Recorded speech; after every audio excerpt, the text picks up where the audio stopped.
Assalamualaikum warahmatullahi wabarakatuh. Halo everyone.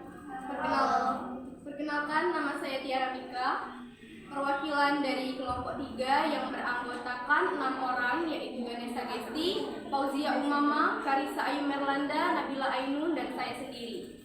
Alhamdulillah, di sini saya diberikan kesempatan untuk memaparkan materi mengenai aspek Trigatra dalam wawasan Nusantara.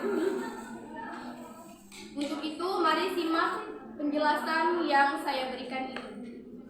Sebelumnya perlu diketahui dulu bahwa konsepsi wawasan Nusantara merupakan suatu konsep di dalam cara pandang dan pengaturan yang mencakup segenap kehidupan bangsa yang dinamakan Astragatra. Selanjutnya kita masuk ke dalam materi, yaitu tentang aspek Trigatra. Aspek Trigatra ini bisa dilihat di sini bahwa aspek Trigatra merupakan suatu konsep yang meliputi berbagai posisi dan lokasi di bidang geografis negara, kekayaan alam, keadaan, dan kemampuan penduduk. Nah, Trigatra ini mempunyai 3 aspek, diantaranya letak dan bentuk geografis, keadaan dan kemampuan penduduk, keadaan dan kekayaan alam. Untuk lebih jelasnya, di sini saya akan memaparkan penjelasan mengenai 3 aspek ini satu persatu. Yang pertama yaitu letak dan bentuk geografis. Indonesia sendiri terletak di antara 6 derajat lintang utara sampai 11 derajat lintang selatan dan berada pada 95 derajat bujur timur sampai 141 derajat bujur timur. Negara kita ini dilalui oleh garis khatulistiwa. Tentu saja kita semua sudah mengetahui hal tersebut. Akan tetapi, tahukah kalian bahwa garis khatulistiwa ini di tengah-tengahnya itu terbentang garis ekuator, sehingga negara kita Indonesia ini mempunyai 2 musim, yaitu musim kemarau dan musim penghujan yang biasa kita rasakan. Yang kedua adalah keadaan dan kemampuan penduduk. Seperti yang diketahui bahwasanya penduduk ialah semua orang yang menempati suatu daerah tertentu.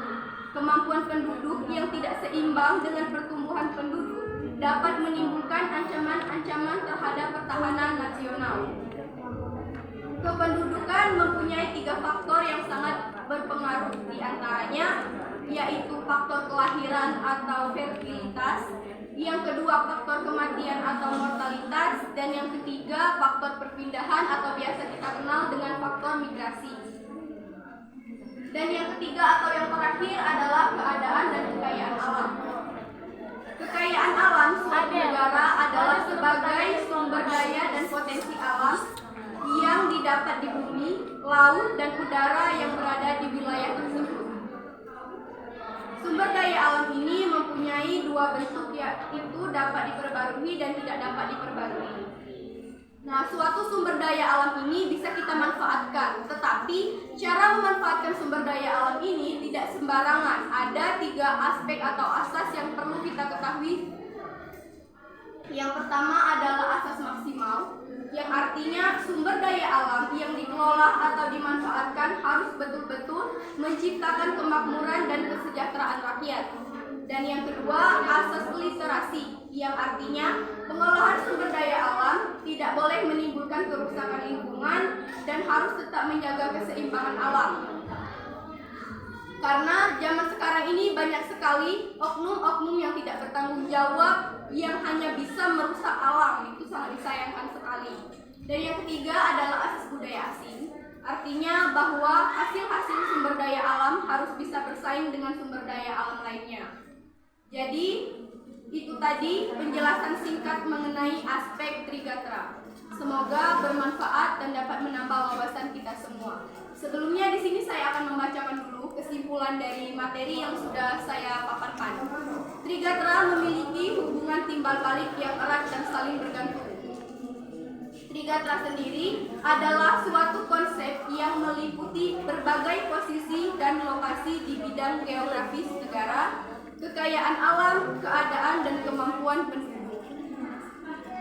Dan pastinya saya meminta maaf apabila dalam pengucapan saya ini banyak terdapat kesalahan kata, dan kepada Allah pastinya saya memohon ampun. Terima kasih kepada Pak Priyo telah memberikan saya kesempatan dan teman-teman sudah memberikan saya kepercayaan untuk memaparkan materi ini. Semoga bisa kita pahami dengan seksama dan menambah wawasan kita semua. Saya Tiara Mika, akhir kata, wassalamualaikum warahmatullahi wabarakatuh. Waalaikumsalam warahmatullahi wabarakatuh. Waalaikumsalam warahmatullahi wabarakatuh. Perkenalkan, nama saya Kanisa Janata. Saya akan menjawab pertanyaan dari Bapak. Contoh sumber daya alam yang dapat dan tidak dapat diperbarui dan manfaatnya bagi masyarakat, bangsa, dan negara.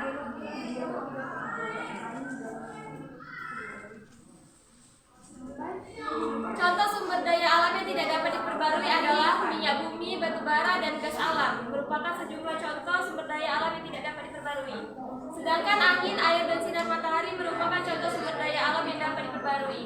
Manfaatnya adalah yang dapat diperbarui sebagai sumber energi dan bahan bakar, sebagai pembangkit listrik, untuk kebutuhan makan bagi manusia dan hewan, untuk kebutuhan tempat tinggal, untuk menjaga kelestarian dan keseimbangan alam, sebagai cadangan devisa negara.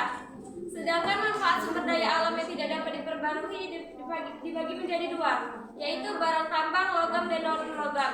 Untuk barang tambang logam ini misalnya biji besi, untuk peralatan dari besi, emas untuk perhiasan, aluminium untuk peralatan dapur, dan lain-lain. Mungkin itu saja yang dapat saya sampaikan. Saya akhiri. Wassalamualaikum warahmatullahi wabarakatuh. Assalamualaikum warahmatullahi wabarakatuh. Waalaikumsalam warahmatullahi wabarakatuh. Perkenalkan, nama saya Fauzia Umama dari kelompok 3. Di sini saya akan menjawab pertanyaan dari Alfa kelompok 1. Pertanyaannya, contoh aspek Trigatra di bidang kekayaan alam. Contoh aspek Trigatra di bidang kekayaan alam yaitu industri batu bara, minyak bumi, biji besi, adat istiadat, produksi bahan sandang, dan lain-lain. Sekian dari saya. Wassalamualaikum warahmatullahi wabarakatuh. Waalaikumsalam warahmatullahi wabarakatuh. Waalaikumsalam warahmatullahi wabarakatuh. Perkenalkan, nama saya Ganesha dari kelompok 3 yang akan menjawab pertanyaan dari kelompok 2, yaitu energi. Pertanyaannya, mengapa kekayaan alam memiliki penyebaran yang tidak merata dengan jumlah yang terbatas? Karena satu, ketidaksiapan menerima perubahan, yaitu faktor kultural, faktor struktural. Yang kedua, kebijakan pembangunan yang kurang tepat. Yang ketiga, tingkat pertumbuhan pembangunan yang tidak merata. Yang keempat, institusi politik dan ekonomi yang cenderung eksklusif.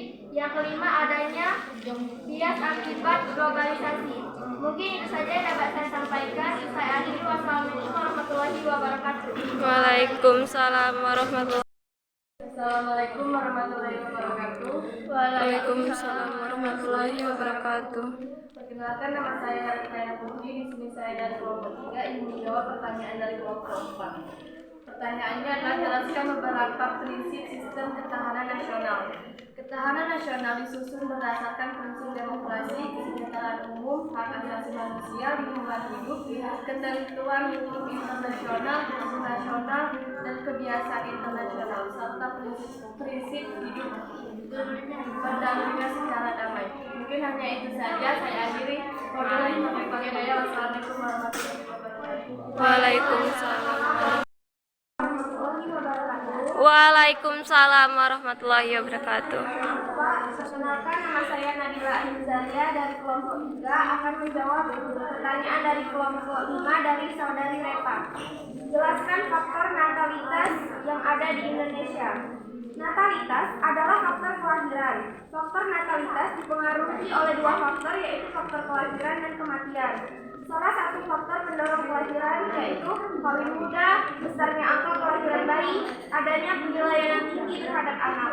Salah satu faktor pendorong kematian yaitu bunuh diri, belum memadai sarana kesehatan, pencemaran lingkungan, dan bencana andalan dan wabah penyakit. Sekian yang dapat saya sampaikan. Wassalamualaikum warahmatullahi wabarakatuh. Waalaikumsalam.